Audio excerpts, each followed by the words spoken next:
Hi there and welcome. This is Jennifer McGuire. I hope you're having a great week. Well, today I am sharing some more examples of stitching on cards. Now, last summer I shared a very thorough video with lots of information about adding stitching to your cards, and I will link to it here. Be sure to watch that one first because in that video I talk about the different type of stitches, all the basics you need to know, and lots of examples. I have had people ask for a follow-up video on how to add beads and sequins, and I thought I would share some more of that here, what I didn't cover in the first video. I've got a few examples in here and some new products, so stay tuned if you're interested in learning more about stitching on cards. I will also say I didn't really plan on filming this video, so it's kind of in bits and pieces, so please forgive me for that, and I also was struggling with my lighting on this cloudy day. So anyways, having said all that, let's get into the cards. Now these two cards are from that previous video that I'll link to. And the die that I used in that video is the Paper Smooches cross stitch die, and that's the one that you see here. It's a rectangle of tiny little dots, and you could do basic cross stitching or other types of embroidery stitches on this. I just die cut it from white cardstock or colored cardstock, and I stitch using needles and floss, which I'll show you in a bit. So that die is there to the left. The two dies that I'm using today are the ones on the right, and they're a little bit different. So this older die here, you can see there are lots of little dots and they're pretty close together. These two newer dies, the dots are actually a little bit farther apart and there are less dots. So it takes less time to do the stitching, which I know for a lot of people you want to save some time, but for me, the stitching is very therapeutic, so I don't mind spending the time. But I do like that these two newer dies offer different shapes, which really makes it fun. So you can see here, compare that old rectangle one with the new square one. You can see the dots are a little bit bigger and farther apart. So the stitches are a little bit bigger and take less time to complete. Okay, so I'm going to be using that circle and that square today. There is also the new Paper Smooches embroidery hoop dies. Now this is a die set that actually includes a little teacup or a coffee cup that you can do stitching, but I'll be using just the embroidery hoop part today. I'm also using the new Paper Smooches in stitched stamp set. I really like the little faux stitching stamped images, but I'll be focusing on the sentiments included in this set today. The thanks so much is awesome for using with the stitching. Okay, so let's start by die cutting our little stitching pieces. I am using the Gemini Junior die cut machine today. You could use any die cut machine for this. However, I'm reaching for the Gemini because it's really good with intricate dies such as this one. This has a bunch of little holes and I want to make sure that each presses through. So I am just putting my little stitch square right onto my cardstock with some pieces of micropore tape, and I can just put this into my Gemini.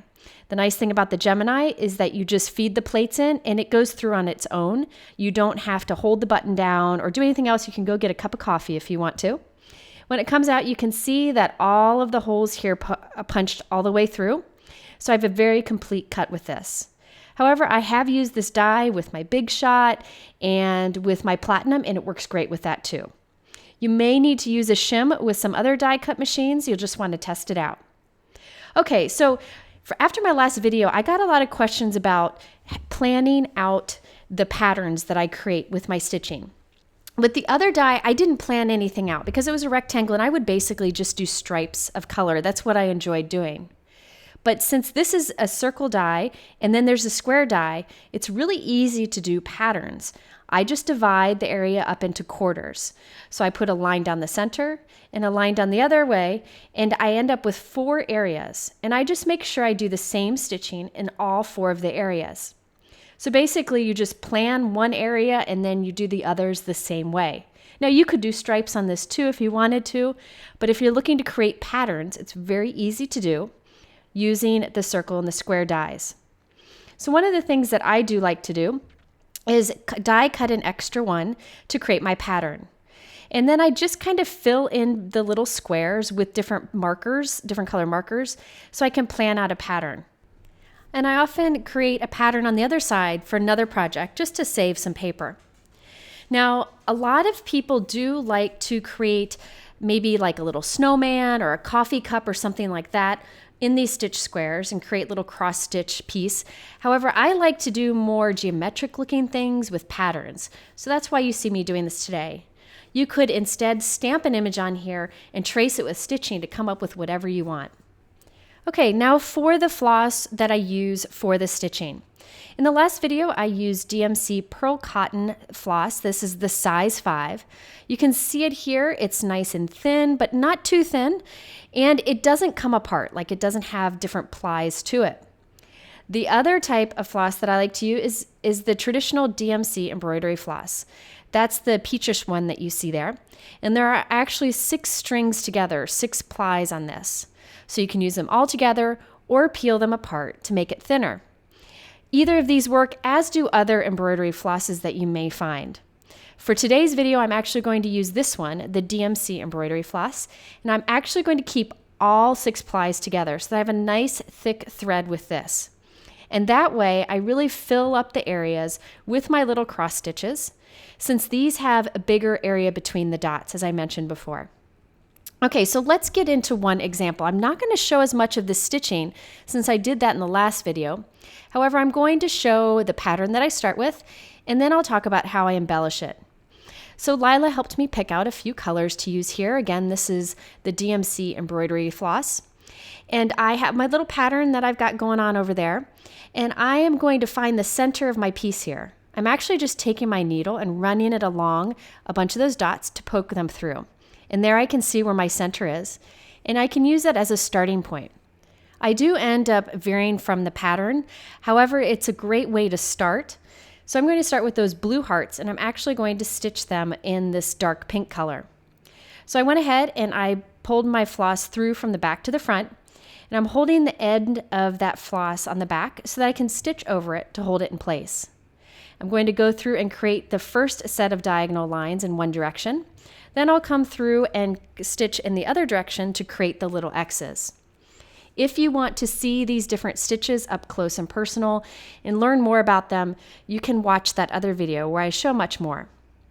Now, some people like to poke out all these tiny little dots before they start stitching, but I'm kind of lazy. I just go ahead and do the die cutting, take them with me, and I just pop the little dots out as I do my stitching. It's totally up to you. Either way is fine. So I'm just using my pattern to count how wide I should go here. And then I go back and I do the lines in the opposite direction so that I have my little X's. Again, if you really get into this, I would look into the different types of embroidery stitches out there. There are some really fun things. I tend to keep mine pretty basic since I'm usually doing it when I'm on the go and trying to do something else at the same time, or I'm doing it with my daughter Lila, who's really mastered the cross stitch. So I'm just going to keep stitching until I have my first heart complete. And if you're interested in stitching one with the same pattern, just head to my blog and you'll see photos of the cards and you can follow along there. Okay, so now I'm going to go ahead and create my next heart in the next little area here. And all I have to do is create a mirror image of the other. So I just follow the pattern that I've already created on that other little area, and it really takes no effort at all. So I went ahead and completed all of the basic cross stitches. Pretty simple for that part, but now I'm going to add some details to it. I did add some dark purple back stitches to the heart. If you're interested in learning how to backstitch, I'll show you in a moment, but it's also in that other video. Next, I'm using a very thin needle, a very, very thin needle, because I want to have one that I can put seed beads onto my stitching. So this is a tiny little needle, the smallest one I could find, and I put through 1 ply of that embroidery floss. So it's just a thin string here. I did fold it over and tie the 2 ends together in a knot, so it's actually doubled up on there. This is so I can add some sequins and some beads. So I first put down a flower sequin. Now I'm finding a little seed bead that I can fit over my needle, and I pulled that on too. Then I'm going to take my needle and go back through the sequin and back through the paper. That seed bead will hold the sequin in place. So here I'll do it again. I'm slipping on the sequin, then I'll put on a seed bead, and when I go back through, I'm not going back through the seed bead twice or it'll just come undone. I'm going around the seed bead and going back through the hole in the sequin only and the paper only. So that seed bead is holding my sequin in place. Now in my other video, I used French knots to hold my sequins in place. This is just another option, and some people had asked about this. You can also just add seed beads as little accents here and there. You don't have to only use them to hold the sequins in place.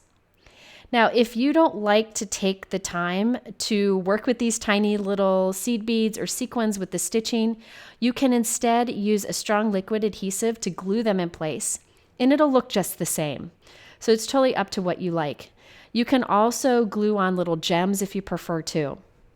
So there you can see what that final one looks like with the little flower sequins, little round sequins, and little seed beads. Now to finish this one off, I used that embroidery hoop die that I showed you earlier from Paper Smooches. So I'm putting adhesive on the back of the embroidery hoop, and I'm working actually on a piece of release paper from some double-sided adhesive tape that I had left over from another project. And that way I don't get adhesive all over my work surface when I'm applying it. I then put the embroidery hoop onto my stitching, added that to a 4 1/4 by 5.5 inch white note card, and stamped that "Thanks so much" sentiment below using that Paper Smooches stamp set that I showed you earlier. So on this one, I did some basic cross stitching, some back stitches, which create the little lines, some sequins, and seed beads. Okay, now in this example, I'm going to show you a little bit more of that and also how I do the back stitches to add the line details. So here I have a piece that's totally made up of little X's, little cross stitches, but I wanted to add some detail to it. So I'm taking some green DMC floss. Instead of using 6 plies, I'm only using 3. So I'm dividing 3 apart so that this is a little bit thinner. I didn't want it to completely cover up the stitches I already have. So I put that onto my needle and I'm tucking it through some of my stitching that looks terrible on the back, some of my stitching on the back so that the end is tucked safely. And now I'm going to start doing some back stitching. Back stitching just creates lines. I really like how this can be used just to add some additional details to the regular cross stitching. If you want to see a better example of how to backstitch, I do show that in the other video. But here you can see how it really does add quite a bit to this pretty simple cross stitch pattern that I created. So once I was done with all my green back stitching, it's time to add some sequins and some seed beads. I have some white thread here. I just have 1 ply. You could just use regular sewing thread if you want to. Putting it through a thin needle, and I'm tying the 2 ends together. And then I can feed this through some of the stitching I already have done on the back so that the end is tucked in nicely. Now for this example, I'm using some gold and silver seed beads from Studio Katia, and then some gold sequins from Lucy's Cards. So I'm coming up through the center here. I'm going to put on a big gold sequin. Then I'll put on a little gold sequin. I thought it'd be fun to layer them up. Then I will put on a gold seed bead. Now when I secure this in place, I'm going to go back through the 2 sequins and the paper, but not back through that little seed bead. So I kind of push it out of the way, and there that is secured on. Now I haven't had any problems with mailing if I use a seed bead because that's really not going to let go. However, if you want to, you can squirt a little bit of strong liquid adhesive behind the sequins just to make sure they're secure, but I've never found a need to do that. When I mail cards with this, I do like to use a padded envelope just because I spend so much time and effort putting it together. I don't want it to get hurt in the mail. Okay, so here I'm adding on some small silver sequins and silver seed beads also. Now on my last example, I didn't show you how I assembled the card. I didn't film it, so I'm going to show you this time. This is the best way to add these circles. I use these Darice foam adhesive strips, and they're very thin and they're very flexible. So I can force this to go around the circle edge of this piece, and look how easy it goes on there. This gives some nice dimension and it really holds really, really well. So it takes a couple pieces to go all the way around here. If you don't have foam strips like this, you can cut up a bunch of tiny little foam adhesive and add it that way. But you can see this one is much faster. So I'm going to place this on the top of a 4 1/4 by 5.5 inch white note card. Love the dimension on that. And I like to keep the background white. I feel like the stitching sticks out better or stands out better against the white background. And then I'm stamping with some reverse confetti black ink the sentiment that says "Thanks so much." So you can see how adding those little backstitch details, sequins, and seed beads really brings this piece alive. Okay, now this next example, this one was very simple stitching to pull together, and I wanted to show you some of the fun things you can do with the square stitch die. So the square stitch die is 22 stitches tall and 22 stitches wide. So I created a single stitch frame around this piece.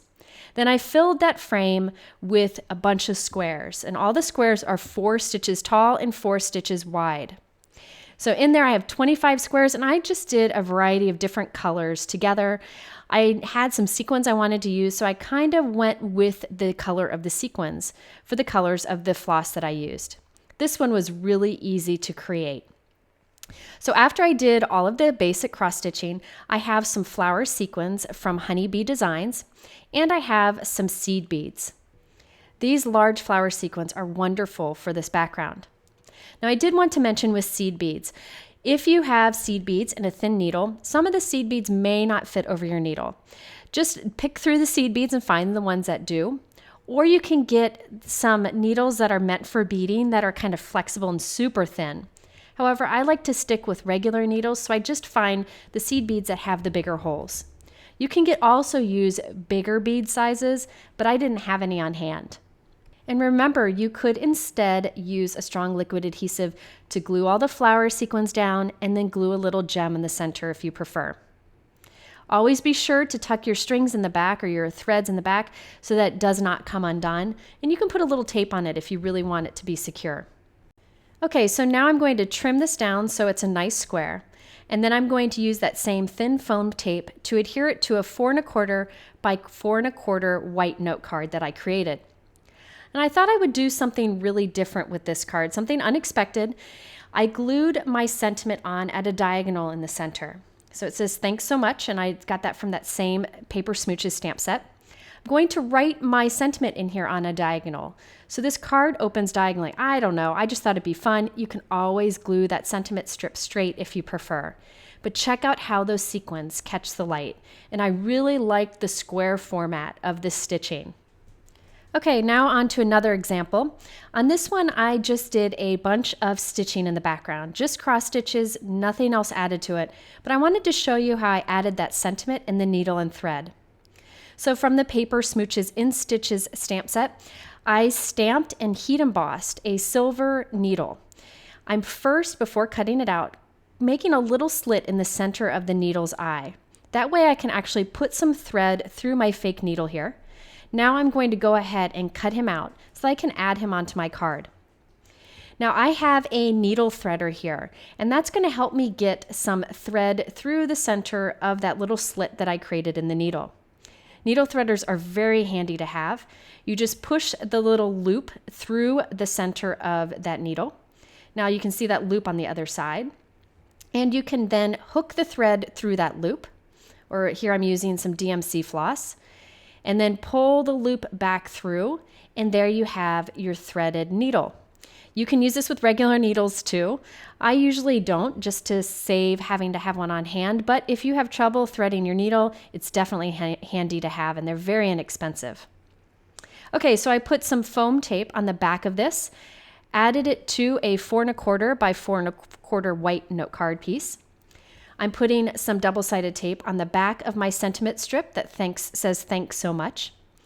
And then I have my thread and needle, or my fake needle, I should say. I'm going to glue that needle behind that sentiment strip. So that's what's holding the needle in place. Then I have this thread laying around. I kind of arranged it where I want it to be, but I want the thread to stay there as part of the card. So in a few places, I'm going to go and squirt a little bit of strong liquid adhesive. This is Collage Medium from Ranger. This is an excellent strong adhesive that dries clear and matte, so you won't see it on this card. You can use any strong liquid adhesive here, and I'm just putting it kind of in a few different spots along that floss, and especially at the ends, because you don't want that to come unraveled, and you want it to stay in place. I didn't use a whole lot of adhesive here. I really don't feel like you need much, but as it dries, just put something on it to hold it in place, and there you have a fun accent for the front of your card. So now if you're one of those people who doesn't want to spend a lot of time stitching, but do want to incorporate some sort of stitching onto your cards, you can minimize how much stitching you do. So for this one, I'm actually going to create a heart, just like I did on the earlier project, but I'm going to make it rainbow. And I'm doing it towards the center of the square stitch pattern. You could use the circle if you prefer, it doesn't matter. I just want to use it towards the center so there's some room around it. So I'm doing some basic cross stitches here, and this doesn't take much time at all because it's such a small heart and such a small area. Okay, so I was going to do white stitching around that, but I decided to leave it open so you could see the little dots instead. So I have my finished heart here, and I have the square die that I'm going to use to create the window so I can see how big of an area I'm going to have exposed through it. So I have my square die here. This actually has rounded corners to it. It's from Echo Park.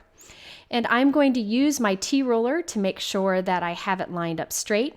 And I'm going to put that on the top center of a 4" by 5 1/4" white cardstock piece. I'm going to end up putting this onto a typical note card.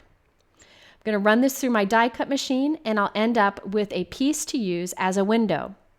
So I'm hiding all the rest of the stitching paper, so I have a smaller area showing. Now I could have used my Spellbinder tool to knock out all those tiny little holes before I started stitching, but I didn't think of it at the time. So I'm going through and using my paper piercer to poke through each of these holes. You could use the needle instead if you want to. And by the way, here's a really fast way to pop out rows of those holes at once. Just flip your piece over and kind of run your paper piercer along a line, and it pokes through a bunch of the holes at once. So that's another thing you can do using a tool you likely already have. Okay, so I have a large enough area of holes exposed here. I'm going to go ahead and trim that piece down so that none of it will be showing around the frame. So on the back of the frame piece, I have put a bunch of double-sided tape because I want this to hold up nicely. Removing the release paper here, and on my table there you can see a large piece of release paper that I've saved from some double-sided tape a while ago. I'm going to assemble my piece on that because adhesive doesn't stick to it. So that's really handy for things like this. I can lay down my stitch piece, put the adhesive right over it, press it down, it picks up the paper stitch piece, but not that release paper. So now I can go and add this onto the front of my note card, and this note card is 4 1/4 by 5 1/2. And by the way, you can see that I actually put that dot pattern at a diagonal, so it looks a little bit different than a typical cross stitch pattern. I really like the white on white with the pop of color on it. Okay, so I did want to show you one more thing before we go, and that is that kids are great for stitching too. This is the piece that Lila's working on. She chose the colors. She wanted to do a rainbow pattern. And you can see she's just doing rows of colors along the circle stitching. I really think this is something fun to get the kids crafty. I think it's a good hobby for them to have, and it's something that you can take on the go. So there you have it, some more ideas for stitching on your cards. Again, check out that other video if you haven't done so already. You can go to my blog for photos of these cards in case you want to create some just the same. All the supplies are linked in that YouTube description below there, so be sure to check that out or go to my blog. In the middle are a couple other stitching videos. Thanks for watching. I hope you're having a great year so far, and we'll see you soon.